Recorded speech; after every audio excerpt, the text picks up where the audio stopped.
SIR এ অসঙ্গতিপূর্ণ ভোটারের সংখ্যা কমে গেল 40 লক্ষেরও বেশি।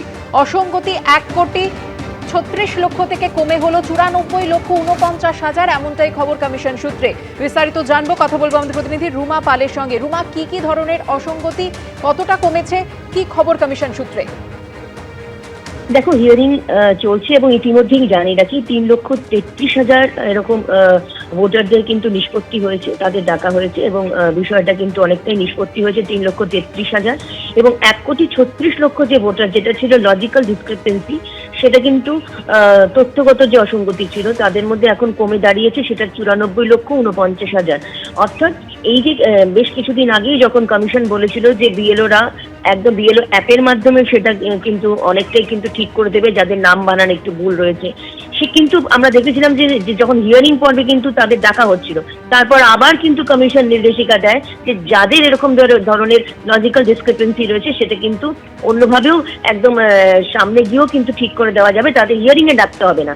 সেক্ষেত্রে 1,36,00,000 যেখানে রয়েছে সেটা 94,49,000 নেমেছে এবং এখন যেটা রয়েছে এক ব্যক্তির সঙ্গে যেটা 6 জনের লিঙ্ক, মানে হচ্ছে যে 2002 এর সাথে যে লিঙ্ক রয়েছে সেটা প্রয়োজনীয় লিঙ্ক যেটা করা হয়েছে, সেরকম সংখ্যা রয়েছে এই মুহূর্তে 23 লক্ষ এবং নামের যেটা একটু বানানের ভুল রয়েছে বা কিছুটা অসঙ্গতি রয়েছে সেরকম রয়েছে 51 লক্ষ এবং দেখা যাচ্ছে যে বাবার বয়সের সঙ্গে যখন ভোটারের বয়সের পার্থক্য 15 বছরের কম রয়েছে, সেটাও যেমন লজিক্যাল ডিসক্রিপেন্সিতে ধরা হয়েছিল, সেরকম সংখ্যা এখন দাঁড়িয়েছে 4,74,000 এবং দেখা যাচ্ছে বাবা মার বয়সের সঙ্গে বয়সের পার্থক্য 50 বছরেরও বেশি, সেরকম 8,41,000 এবং গ্র্যান্ড প্যারেন্টসের সঙ্গে বয়সের যে ফারাক প্রায় 40 বছরের, সেটা হচ্ছে বয়সের অসঙ্গতির কারণে সেটা প্রায় 3 লক্ষতে দাঁড়িয়েছে।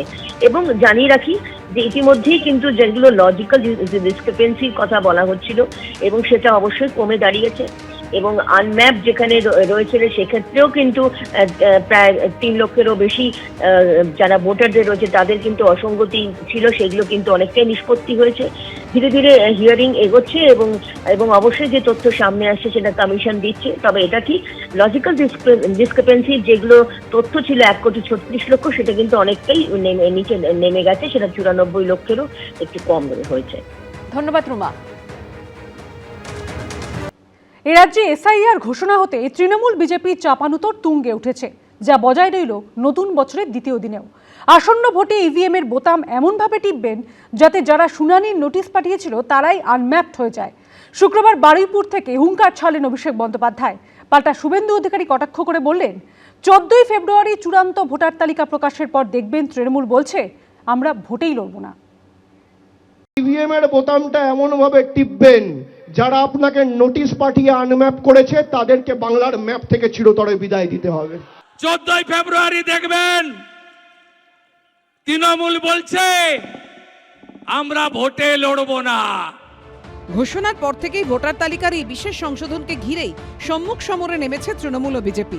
একদিকে পশ্চিমবঙ্গের ভোটার তালিকা থেকে বাংলাদেশি অনুপ্রবেশকারী ও রোহিঙ্গাদের বাদ দেওয়ার দাবিতে এসআইআর এর পক্ষে সুর চড়াচ্ছে বিজেপি। অন্যদিকে বিজেপির অঙ্গুলি হেলনে ভোটার তালিকায় চুরি করার অভিযোগ এনে পাল্টা আক্রমণের পথে হেঁটেছে তৃণমূল। এসআইআর এর কারণে যারা মারা গেছেন তাদের দায় কার? অপরিকল্পিত এসআইআর এর কারণে যারা আত্মহত্যা করছেন তাদের মৃত্যুর দায় কার? আজকেও একজন ভদ্রমহিলা বর্ধমান দক্ষিণে ফুলমালা দেবী বলে একজন রয়েছে যিনি মারা গেছেন। লজিক্যাল ডিসক্রিপেন্সির নামে 1,36,00,000 লোককে জোর জবরদস্তি নোটিশ পাঠিয়ে ডাকা হচ্ছে। আরে বিজেপির যদি শত্রুতা থাকে আপনি নোটিশ পাঠিয়ে আমাকে ডাকবেন, আপনি সাধারণ মানুষকে নোটিশ পাঠাচ্ছেন কোন সাহসে? ইভিএম এর বোতামটা এমন ভাবে টিপবেন যারা আপনাকে নোটিশ পাঠিয়ে আনম্যাপ করেছে তাদেরকে বাংলার ম্যাপ থেকে চিরতরে বিদায় দিতে হবে। এবারে বিজেপিকে কেউ রুখতে পারবে না। ছাপ্পা মেরে চুরি করে বাংলাদেশি মুসলিম অনুপ্রবেশকারীদের ভোট নিয়ে আমাদের সঙ্গে ওদের তফাৎ 2024-এ মাত্র 40 লাখ, আর প্রথম রাউন্ড সেমিফাইনালে एसआईआर থেকে বাদ চলে গেছে 58 लाख। ये तो पहले झांकी है, अभी काशी मथुरा बाकी है 14 ফেব্রুয়ারি দেখবেন তৃণমূল বলছে আমরা ভোটে লড়ব না ভোটার লিস্ট থেকে আরো অবৈধ ভোটার ভুয়া ভোটার আর লাভলি খাতুন নাকি খাতুন এদের মতো বাংলাদেশি মুসলিম অনুপ্রবেশকারী রোহিঙ্গা মুক্ত ভোটার লিস্ট হবে বাবা থাকে বরিশালে ছেলে আছে চাঁচলে নাম তার মফিজুল সে আরেকটা বাবা পাতিয়ে ফেলেছে কালিয়াগঞ্জ হেমতাবাদের ভোটার লিস্ট খুঁজে আরেকটা বাবা ধরে ফেলেছে সিরাজুল কারণ নাম থাকবে না বন্ধু বছর শেষে গত 31শে ডিসেম্বর দিল্লিতে দেশের মুখ্য নির্বাচন কমিশনার জ্ঞানেশ কুমারের সঙ্গে দেখা করে তৃণমূলের 10 জন সাংসদের প্রতিনিধি দল সেই দলের নেতৃত্বেও ছিলেন অভিষেক বন্দ্যোপাধ্যায় মুখ্য নির্বাচন কমিশনার সেদিন আঙুল উঁচিয়ে কথা বলেছিলেন বলে দাবি করেছিলেন তৃণমূলের সর্বভারতীয় সাধারণ সম্পাদক এদিন বারুইপুরের সভা থেকে ফের সেই প্রসঙ্গ তুলে কার্যত হুঁশিয়ারি দিয়েছেন অভিষেক বন্দ্যোপাধ্যায় আরে আমরা যতদিন আছি একটা মানুষের মৌলিক অধিকার আমরা যেতে দেবো না দিল্লি আগামী দিন তৃণমূল যাবে বিজেপির দালালরা তৈরি থাকো ভ্যানিশ কুমার তৈরি থাকো তৃণমূল দিল্লিতে যাবে পাটুলি থেকে আসার সময় পাটুলি থেকে শুরু করে এই ময়দান অবধি প্রায় 20-22 কিলোমিটার রাস্তা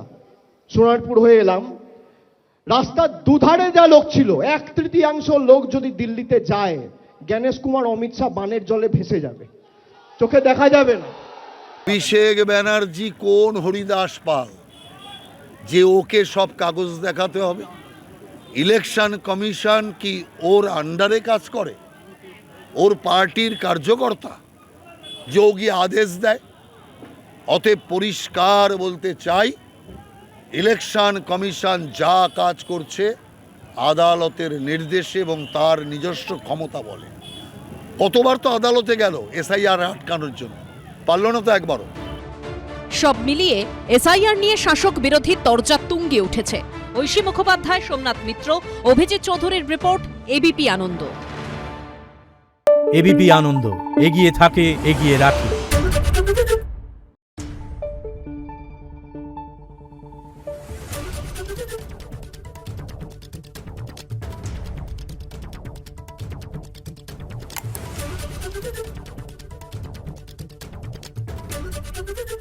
পালিয়েছে তাই নাকি রাত্রে বাংলা গুজব চায় না বাংলা খবর চায় বাংলা খবর বাংলার খবর।